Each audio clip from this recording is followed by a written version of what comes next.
écoutez Europe 1, il est 8h18. L'interview politique, Fabien Amias, votre invité ce matin, c'est Jean-Christophe Cambadélis, le premier secrétaire du Parti Socialiste. Bonjour Jean-Christophe Cambadélis. Bonjour. Make our planet great again. Pardon pour l'accent, le message tourne en boucle partout dans le monde. Emmanuel Macron a réagi hier soir en anglais, s'il vous plaît, depuis l'Elysée à la décision du président américain de quitter l'accord de Paris sur le climat. C'est la réaction que vous attendiez ?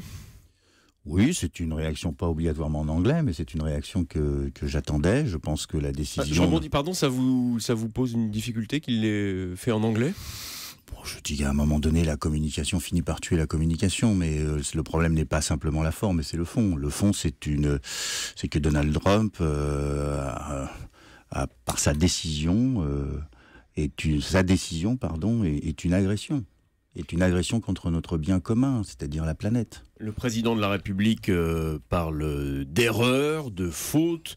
Nicolas Hulot, qui était l'invité de Thomas Soto à 8h moins le quart, parle de violence inouïe, mais aucune proposition de sanction ou de rétorsion diplomatique. Est-ce qu'il faut aller plus loin encore face aux États-Unis ? C'est la caractérisation qu'il faut faire. Si c'est une faute, elle est rattrapable. Si c'est une agression, il faut prendre des mesures. Quand Nicolas Hulot parle de violence inouïe, ça caractérise une agression. Je suis plus proche de la caractérisation hier soir de Nicolas Hulot que de celle du président de la République, même si le président de la République a eu raison de réagir comme il l'a fait. Oui, c'est une agression. Il faut prendre toute cette dimension par rapport à ce qui est notre bien commun, encore une fois, qui est la planète. On ne peut pas laisser passer cela. Et donc, vous demandez au gouvernement, Emmanuel Macron, de convoquer l'ambassadeur américain, enfin d'avoir une explication.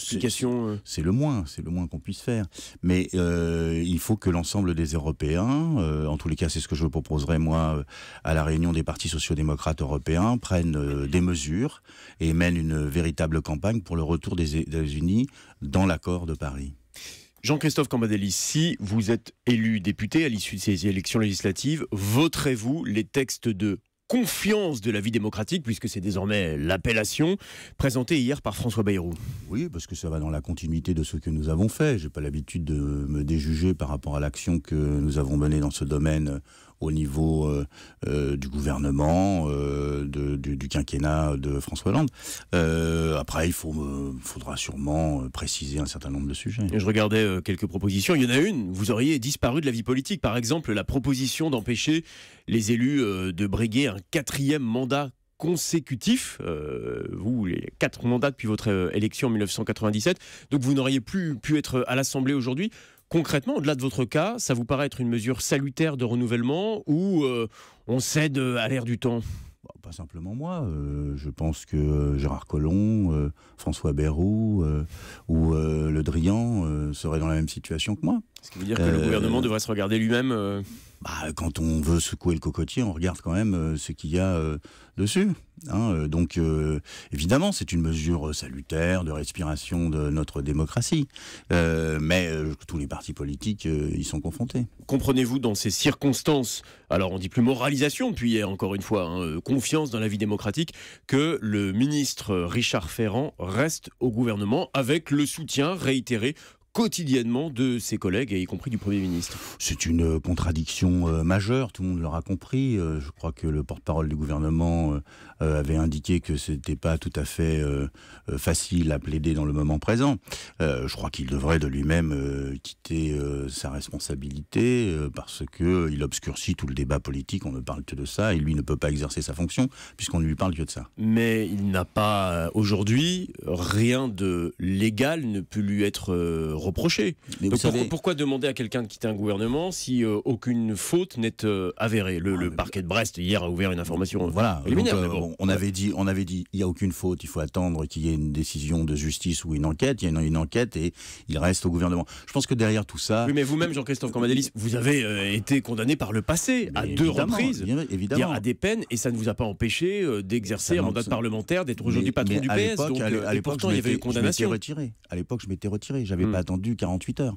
Je m'étais retiré parce que je pense que dans ces cas-là, il faut pouvoir plaider et défendre votre intégrité. Il faut pouvoir le faire. Or là, il ne peut pas le faire. C'est une situation à la fois difficile pour lui et impossible pour nous. Parce que regardez, au lieu de débattre sur, je sais pas, la réforme du Code du travail, on passe 3 minutes sur Ferrand. Donc on n'est pas au cœur de ce qui va se passer dans l'élection législative. On va en parler précisément, mais pour comprendre, puisque Richard Ferrand était un élu socialiste, vous le connaissez, comment expliquez-vous cette volonté, ce soutien d'Emmanuel Macron pour le garder au gouvernement? Est-ce que vous avez une explication qui peut être politique, psychologique, j'en sais rien? Oui, parce que je pense que le président de la République exerce là son caractère jupitérien, c'est-à-dire ce n'est pas à la presse de décider en lieu et place du président de la République, c'est-à-dire qu'il exerce un rapport de force à travers cette affaire.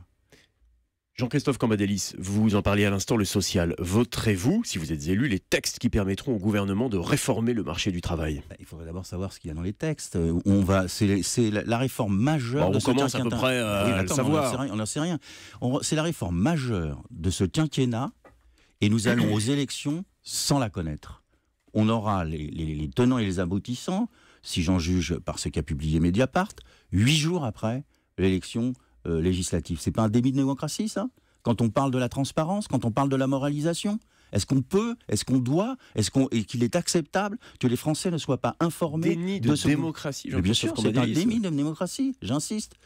Mais les orientations sociales d'Emmanuel Macron avaient été présentées pendant la campagne. Oui, c'est les grandes orientations. Après, il y a les éléments concrets. Redonner du pouvoir aux entreprises dans la capacité de négociation, la baramisation des indemnités prud'homales, on le sait tout ça, Jean-Christophe Cambadélis. On a besoin d'un texte pour pouvoir se prononcer. Et ce texte aurait dû passer au Conseil des ministres, de façon qu'on puisse éclairer l'ensemble du peuple français de ce qu'aura à décider la représentation nationale. Donc pas de blanc-seing, vous ne nous dites pas aujourd'hui, il faut réformer le code, il faut avancer, il faut moderniser le pays, donc les socialistes... Je juge sur la base de faits.